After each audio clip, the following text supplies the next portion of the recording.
There are few reptiles out there that are as instantly recognizable or as infamous as rattlesnakes. These iconic animals are deeply ingrained in our culture, but so too are the myths and misconceptions that lead people to believe that rattlesnakes are aggressive killers that will go out of their way to attack humans. These snakes seriously terrify people, but what we've learned in our years of working with wildlife is that the key to pushing past fear is education. Learning why rattlesnakes use their venom and what ecosystem role they serve in the first place gives you the context to understand why rattlesnakes are so important and how we can live alongside them despite the risk that they pose. My name is Harrison, and this is Evan. We are twin brothers with a dream to share the true life stories of the animals we love to help you become an insider in the natural world. And today, our goal is to clear the name of these vipers by showing you one of the most incredible rattlesnakes on the planet, and a species that I'd be willing to bet you have never heard of before. Our target is the Carolina pygmy rattlesnake, one of the rarest and most underappreciated snakes in the United States. We have come to the coastal forests of North Carolina to track down this elusive viper, but that is easier said than done, as they only exist in isolated pockets of the southeastern US and usually in habitats that are very difficult to explore. In order to pull this off, we have called in some expert help, our good friends Spencer and Emilio. These guys are the real deal. They're talented wildlife educators with years of experience working with venomous snakes, so working alongside them should give us a great chance of finding a Carolina pygmy for the first time. Our mission has taken us to a small patch of forest that cuts through a massive wetland, creating a pocket of habitat that is perfect for these rattlesnakes. We were told that they will sit along the side of the path and bask when conditions are favorable, but actually spotting one requires us to search extremely methodically, as they could literally be anywhere in this area, but their tiny size and impressive camouflage makes them a difficult target. After spending several hours hiking the trail with no luck and the sun getting hotter by the minute, we were starting to think that we had missed our chance to find one of these snakes. But sure enough, as I scanned under a tree that we had probably walked past a dozen times, the glint of bright red scales revealed that we had found our rattlesnake. Okay, they got one. Sorry if the camera's shaky right now. We're running, Spencer and I, over. It looks like our strategy paid off.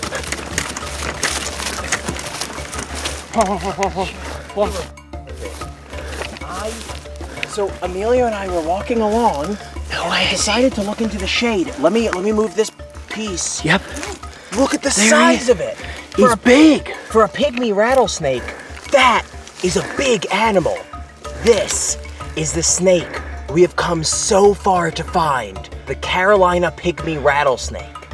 One of the most beautiful snakes that you can possibly hope to come across in North Carolina. This subspecies of rattlesnake is actually one of the most localized rattlesnake species in the entire world. They are found in a very small portion of the Carolinas, and this area that we're in right now is one of their last remaining strongholds. There was no guarantee that we would see this animal, so to get the chance to spend time with one in the wild is unlike anything I could have ever imagined. He's on the move, check this out. Now I'm hoping he will curl up. This is a state-protected species, not an animal we are even going to attempt to handle, both because it's protected and because, like all rattlesnakes, this is a venomous species.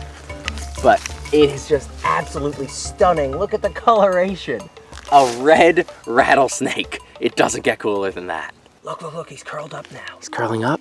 That is classic defensive posturing. We do not want to get any closer to this snake because despite their size, they have an impressive reach when they strike, so we are not going to get any closer to this little guy. What he's doing right here is actually an ambush pose, so he'd be using this to hunt. And if you're a little mouse, skink or something, or a rodent, absolutely. He actually has perfect camouflage right now. The red color might look bright to you right now, but here's the thing, that blotchy pattern all over him is going to obscure his outline on the forest floor here. And what that means is a lot of prey items aren't going to be able to see him. They might register that something's there, but it's not going to register as a snake. And they might think they're in safe range. You know, a cottonmouth, a copperhead might only be able to strike about 2/3 its body length. This guy can spring forward his entire body and launch at his prey, and he is accurate, deadly accurate. And once he grabs his prey, they have a venomous bite. They have a hemotoxic venom which attacks their prey's blood cells, and that allows them to easily capture whatever prey they're after. Sad thing about that venom is the same reason why this species is extremely rare. Now, their habitat is being destroyed, but a lot of people kill these snakes on sight. That's a real shame because especially this species, these guys in copperheads, they are venomous, but odds are a bite's not gonna kill you. It'll put you in the hospital and give you a really rough day, but people kill these things because they think they're actually out to kill us. Yeah, you're exactly right, but this is by no means an aggressive animal. There's no doubt that he knows we're here. Rattlesnakes are pit vipers, which means that they have heat-sensing pits. They're actually right in front of his eyes that allows him to detect heat signatures from prey, but also potential predators, which is probably what he thinks we are right now. But we're sitting no more than 2 of his body lengths away, just a couple feet, and he's really paying us no mind. He hasn't struck, he's not rattling his tail. He's just sitting there, minding his own business, and we're gonna let him do just that.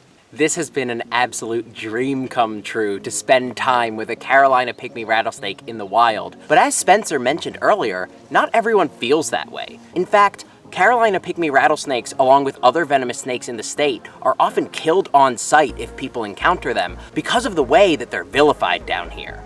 Now, Emilio, you're a perfect person to talk about this. It's possible to live alongside these snakes, right? Yeah, pretty much everywhere I've been, from here to North Carolina to Florida to Ecuador, everywhere where there's venomous snakes, there's conflict with people because people are afraid of them. But we're sitting just a few feet from it and it hasn't moved, it hasn't struck once. It is certainly not trying to prey on us. So we're trying to show that it is certainly possible. In fact, there is a 0% chance of having a negative interaction with a snake if you just keep your distance from it. That is a point we have been trying to hammer home for years now. If you do not attempt to interact with a venomous snake, it will not attempt to interact with you. We are much larger than them, we are much faster than them, they have no reason to come after us. This pygmy rattlesnake is a perfect example. All we have to do is keep a respectful distance from it, and we can have an incredible interaction like this. The rattlesnake is moving off now. You can see it's just starting to head back into the brush, and we've spent enough time with this animal, so we're just gonna let it get on its way. But how cool is this? Carolina pygmy rattlesnake, one of our biggest targets on the trip. We got it. So much of our discussion about venomous snakes starts and stops with their ability to potentially harm people. Unfortunately though, this attitude does rattlesnakes and other species a huge disservice, because in reality there's so much more to these incredible animals than just their venomous bite. These are intelligent, complex, unique animals that are deserving of considerable respect. And we have to remember that the venom these snakes possess is just the tool they use to make a living for themselves, not a weapon designed for senseless killing. Venomous snakes can sometimes be hard for people to appreciate, but we hope that as people learn more about them, they can come to be seen as a source of pride worth protecting rather than a cause of fear that needs to be eradicated. We want people to be excited by their local wildlife, because it represents an important part of our shared natural heritage, which we all have a responsibility to preserve and protect. We are particularly drawn to the Carolina pygmy rattlesnake because of how exceptionally beautiful and rare they are, and we think that they could serve as a perfect ambassador to inspire appreciation for rattlesnakes as a whole if we're just willing to give them a chance. But the Carolina pygmy rattlesnake isn't the only species that receives a lot of bad press, and if you want to see another snake that has a negative reputation that we feel is undeserved, be sure to check out this video where we catch 2 gorgeous eastern black rat snakes. And with that, we hope you enjoyed, and we'll see you in the next one.